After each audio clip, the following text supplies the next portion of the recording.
Hi everyone, this is Sean with the MassSupport Network here with your COVID-19 update for Friday, April 16th, 2021.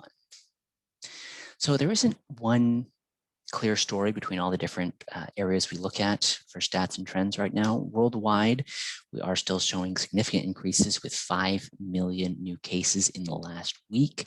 That is about 600,000 more than the week before. And the worldwide cases per day are now roughly the same as they were back in January, the highest they've ever been. And here in the United States, though, we are not trending upward as strongly with just under 500,000 new cases.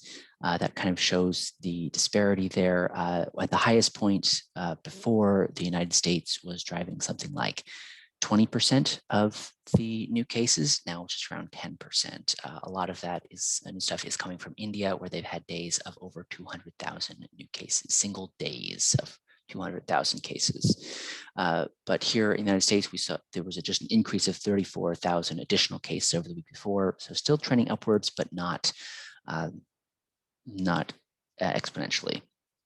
Here in Massachusetts, things are holding more or less even with about 14,000 additional cases in the last week.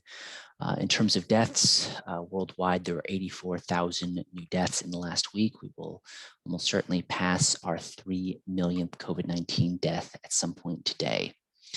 Here in the United States, though, deaths are definitely trending downward still with just 5,000 people dying of COVID-19 in the last week. And in Massachusetts, we saw 66 new deaths from COVID-19. That was significantly fewer than the week before, 83 fewer. So, less than half what we saw last week. So that may be just a reporting issue. We may see a spike next week, or maybe there is a significant drop off. We'll have to wait and see how that develops.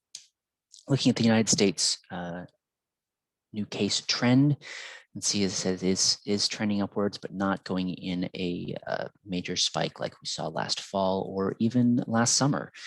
It's just kind of slowly trending upward. That said, it is still at a level that is uncomfortably high, still noticeably above the summer surge, but not spiking as much. And this may be due to maybe actually be seeing a spike that is being blunted by vaccinations right now.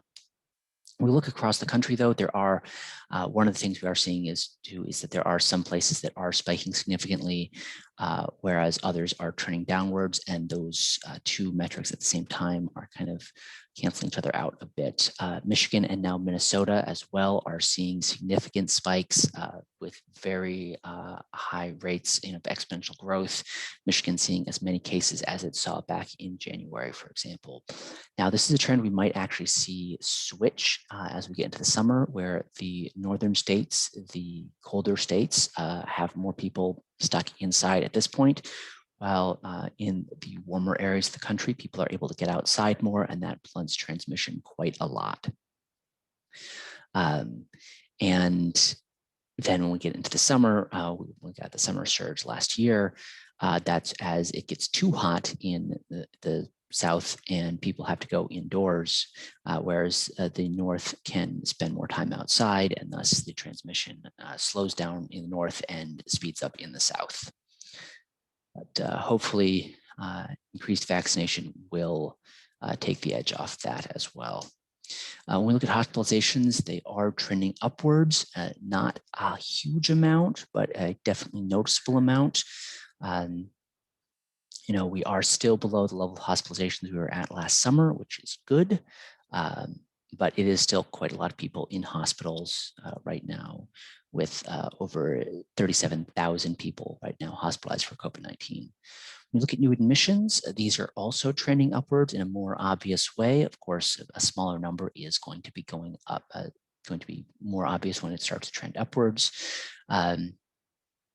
Over 5,500 new admissions to hospitals per day for COVID-19, which is significant. And that is more than we were seeing at the end of the summer surge there. So we may start to see things stepping up, but again, it is hard to say just from these, because these are still fairly subtle changes for the scale we're looking at here. Finally, deaths, something at a trending downward or plateauing. Deaths are oddly enough a very variable metric because reporting deaths is a lengthy process and it can vary a lot by day of the week.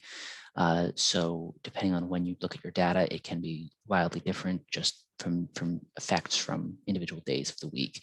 But in the whole, it is the lowest we've seen certainly since fall, possibly even since the end of summer.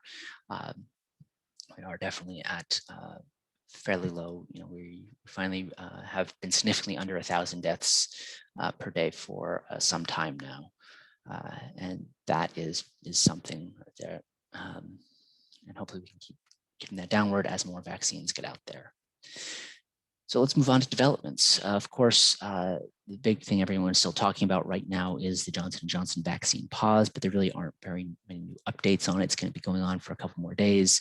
And really the goal of it is less to determine if the vaccine is safe, because it is for the most part, but A, to see if there's any connection really with blood clotting in the vaccine, because we're not really sure if there is yet, and B, if there is, how to adjust guidance for the vaccine rather than to change anything with its authorization. The important thing is to make sure that people are adequately presented with the risks and make sure that it is given to the right priority, the right groups who are lower risk for it.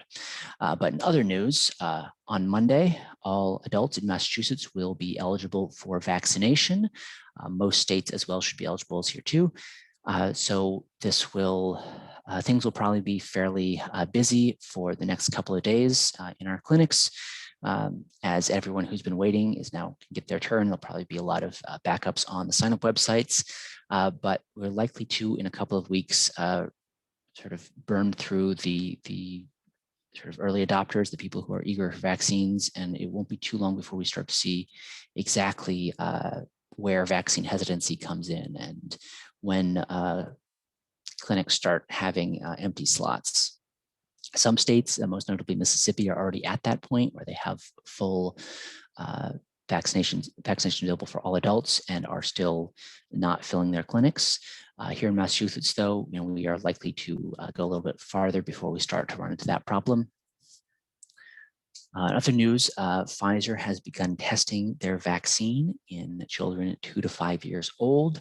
It's another step towards having a vaccine that people of all ages can take, which is very important to make sure there isn't a certain segment of the population, which is basically a reservoir for the virus or place that continue to spread.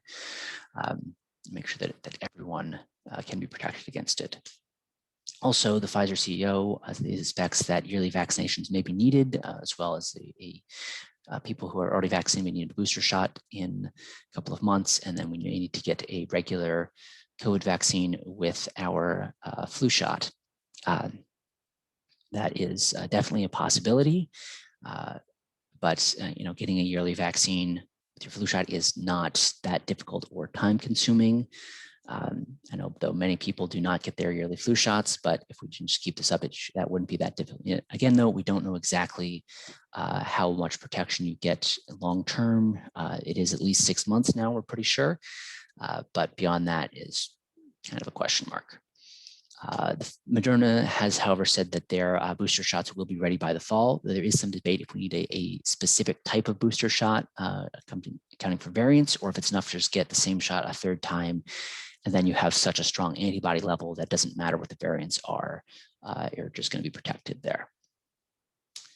And for the sources from our data this week, of course, the New York Times, the raw data, the raw numbers in the counters at the beginning, mass.gov for the Massachusetts specific numbers, and CDC for the charts and graphs. And for more from the MassSupport Network, you can find us on our website or on social media.